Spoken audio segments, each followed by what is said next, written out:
does it feel when you see children reading your books and writing to you about them? Oh, that's one of the best feelings in the world, and it's really worth the years of work that go into developing an idea, so sort of taking the idea through character and plot and setting and working out all those things. That can take 3 years, sometimes longer, and so if at the end of all that you see someone who loves the book and it makes a difference to their life, that's incredibly rewarding. Yeah. Do you keep any letters or emails somewhere to help motivate you? Yeah, all the time. I think I get a range of things because I write for different ages. Sometimes if I visit a Year 1 class and they'll make this whole book with the beautiful things in it, I might keep that, but I think it's the ones where they've actually taken the time to sit down and write and tell me why the book's important to them. That's what is really special. Where do you get ideas for your books from? Well, the ideas come from all over the place. It's a matter of training myself, I think, to pay attention.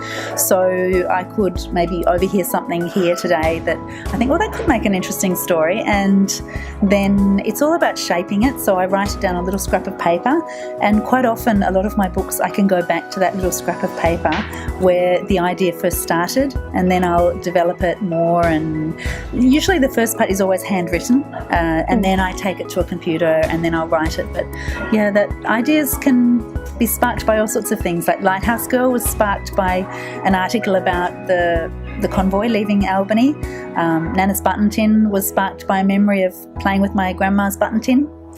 In the Lamplight was sparked by going to Harefield in England and visiting the graves of World War I soldiers, and then realising that the a hospital had been in that little town of Harefield. So, and then that they had a wallaby mascot. So, one thing leads to another. Yeah. It's like a snowball. So, being an author now and having to write lots of stories, do you ever run out of ideas? No, no, I run out of time. I have so many ideas, and at the moment I make lists of my ideas, and so there's probably about 20 at least that I would like to develop, and the ones that keep hanging around, it's like they're knocking on my head, let me out. Yeah. And so I just keep coming back to some stories, and I usually work on 2 or 3 at the same time because it's such a long process. Is there any books that you have that you'd like to turn into a movie?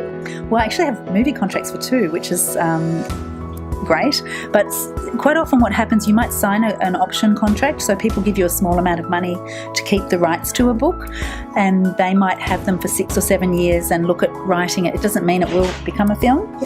So Lighthouse Girl Boy and the whole Light series is, someone has got an option for that. But the other one that's very exciting is The Shark Caller. Within a few months of it being published, that's an option for a movie was signed with a small New Zealand company, and so I would really be thrilled if they do it, because they have such there's a Maori lady and someone else from Islander background, and so they have such a cultural insight that I perhaps don't have, so they would bring out completely other things and deepen it. So I'm really hoping that goes ahead. Yeah, that'd be exciting. Yeah, so okay. Thank you for your time. Oh, it's been a pleasure. Thank you for having me. Thank you.